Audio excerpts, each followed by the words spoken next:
এটা নিয়ে আমার কোনো আপত্তি নেই বা আমাদের কারোরই কোনো আপত্তি থাকা উচিত নয়, কিন্তু এতদিন ধরে যেভাবে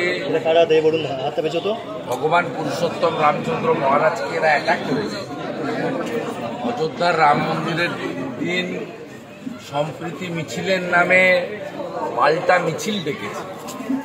গোটা ভারতবর্ষের অধিকাংশ রাজ্য সরকার কেউ পূর্ণ দিবস কেউ অর্ধ দিবস ছুটি দিয়েছে। একমাত্র পশ্চিমবঙ্গ সরকার 22শে জানুয়ারি ছুটি দেয়নি। একমাত্র মুখ্যমন্ত্রী, ভারতবর্ষে বিজেপি বা এনডিএর বাইরেও অনেক মুখ্যমন্ত্রী আছেন অন্য দলের, তারা কিন্তু রাম মন্দির উদ্বোধনের মতো একটা সেন্টিমেন্টাল এবং একটা ইমোশন যেখানে সনাতনীদের আবেগযুক্ত, তাকে অস্বীকার করেননি। ইনি কিন্তু এই দিন মিছিল করেছেন এবং মিছিলের জন্য স্থান বেছে নিয়েছেন পার্ক সার্কাস 7 পয়েন্ট।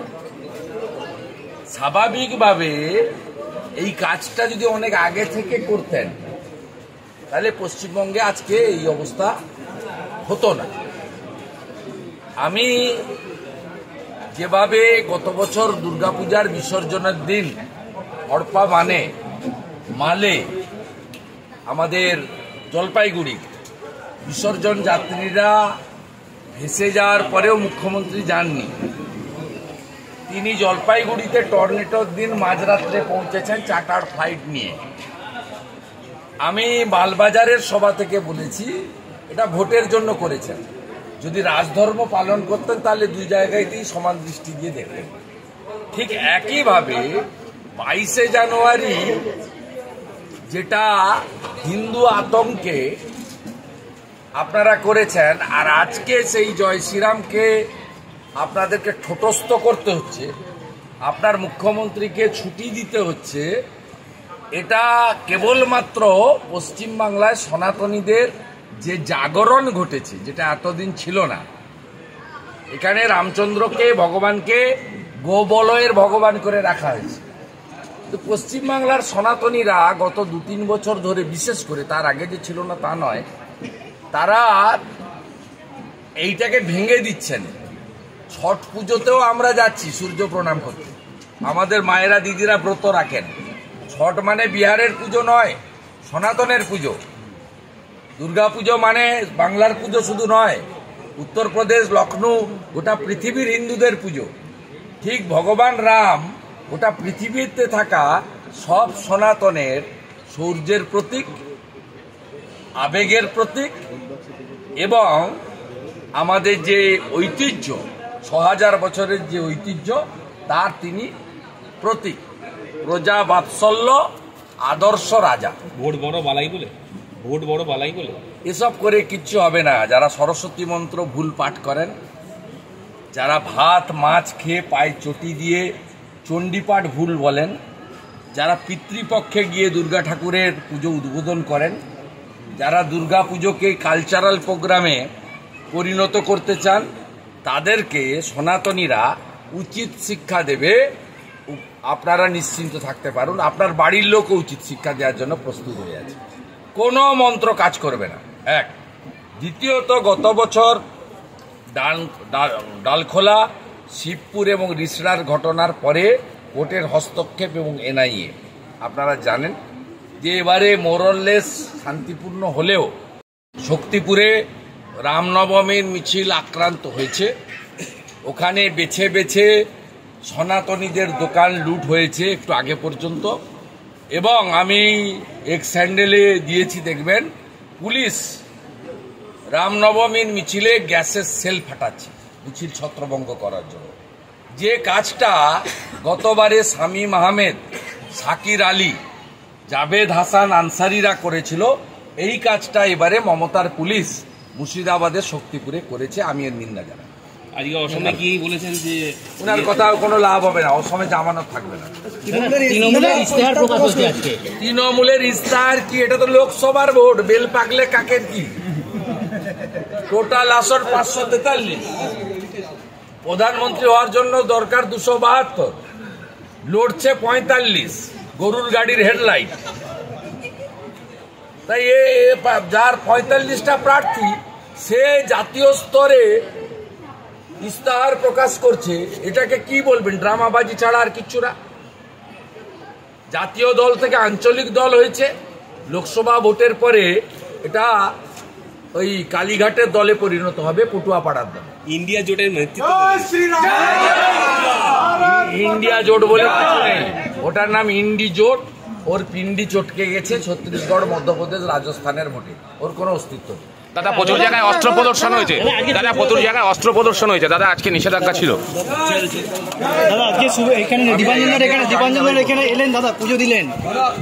পুজো দিলাম মানে আমি ভারতীয় জনতা পার্টিতে যুক্ত হওয়ার পর থেকে প্রতি বছরই এনাদের বাড়িতে পুজো হয়, আমাকে আমন্ত্রণ জানান দীপাঞ্জনবাবু আমার সহকর্মী।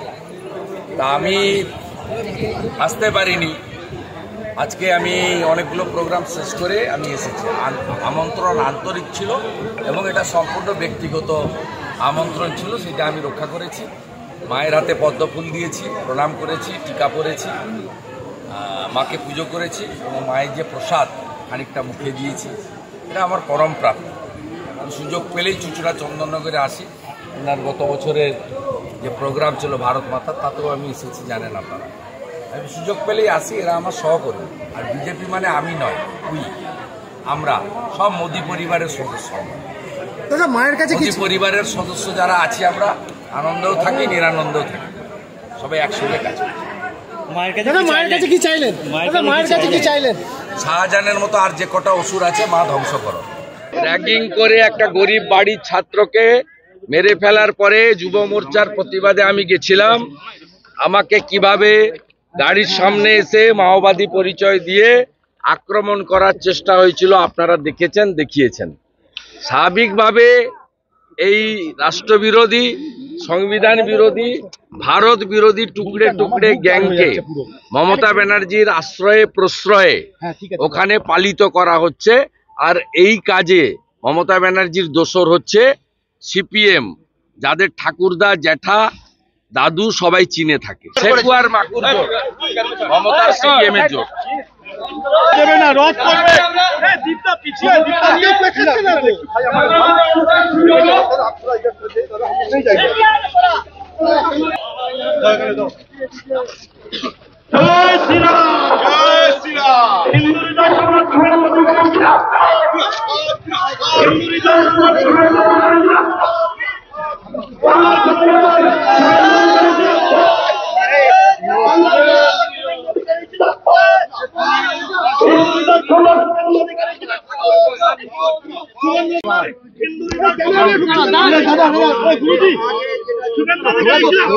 जिंदाबाद जिंदाबाद, जय श्री राम, जय।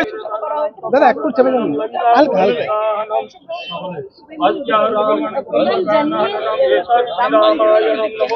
ক্যামেরা ঢুকছে।